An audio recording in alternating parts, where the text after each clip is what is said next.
ये आपके माध्यम से हरियाणा प्रदेश के तमाम कमज़ोर पिछड़े भाइयों को जय भीम, जय भारत, जय कर्पूरी, जय भारत। इस समय हम जुलाना के विश्वकर्मा मंदिर में ओबीसी के प्रमुख लोगों के बीच में खड़े हैं और ये 3-4 दिन से हल्का जुलाना के लगभग 17 गाँव का दौरा महेंद्र पांचाल जी और कृष्ण स्वामी की पूरी टीम कर रही थी। और इनका एक ही मकसद है कि एक 8 सूत्री कार्यक्रम है जो हरियाणा प्रदेश की जो पिछड़ी जाति के जो लोग हैं उन लोगों को सत्ता में और सिस्टम में कैसे भागीदारी मिले, इसको लेकर रात दिन हम काम कर रहे हैं। और मेन बात क्या है कि 17 फरवरी को रोहतक के अंदर एक बहुत बड़ी ओबीसी गर्जना रैली होने जा रही है और वो इस प्रदेश के तमाम कमज़ोर पिछड़ी जो जातियाँ उन लोगों को भागीदारी दिलाने के लिए, चाहे वो विधानसभा में 25 टिकटें विधानसभा की हों, चाहे लोकसभा की या 4 टिकटों की मांग हो।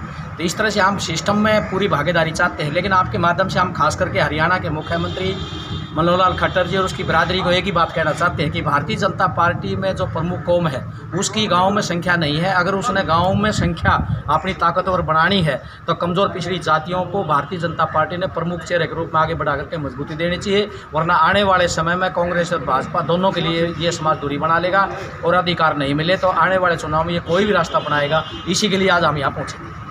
ये मीटिंग कर रहे हो यहाँ पे। मेरा नाम महेंद्र सिंह पांचाल है। मैं ओबीसी गर्जना सेना का राष्ट्रीय प्रधान महासचिव हूँ।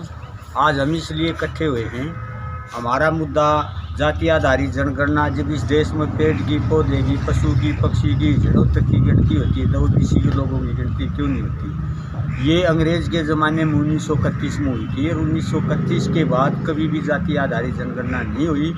तो हमारी जाति आधारित जनगणना जब लोगों को पता चलेगा भाई किस लोहार के पास भाई भूमि कृषि करने योग्य है, किसके पास नहीं है, कौन पढ़ा लिखा है, कौन अनपढ़ है, कौन भाई की नौकरी लगा हुआ है, कौन ना लग रहा है, तो ये जब तो डाटा आएगा सरकार के पास। दूसरा, हमारा इस देश में अति पिछड़ों की आबादी 35% है। 35% लोगों की नहीं तो शासन में हिस्सेदारी है, ना प्रशासन में, ना ज़मीन में, ना उद्योग में, ना व्यापार में। हमारी 25 टिकट तो विधानसभा में बढ़ती हैं और 3 लोकसभा में बढ़ती हैं।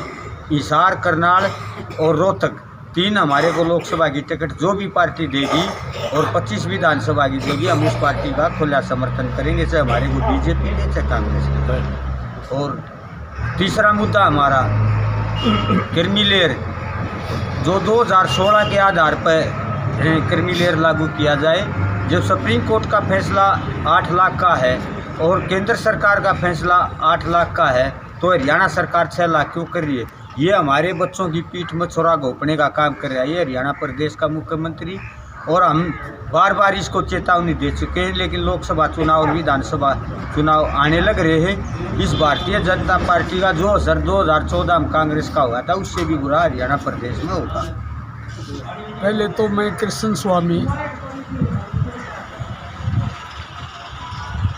कार्यकर्ता पिछड़ा वर्ग हरियाणा प्रदेश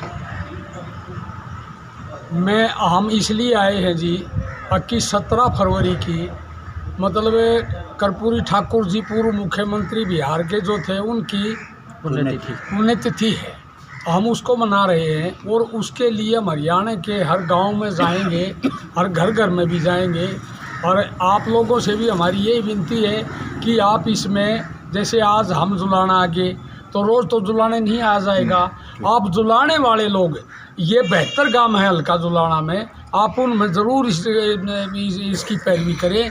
हम अपने इस तरह के जो नेता हैं हमारे, जो पूर्व मुख्यमंत्री रहे हैं, उनने 1970 में वो मतलब बिहार के मुख्यमंत्री थे।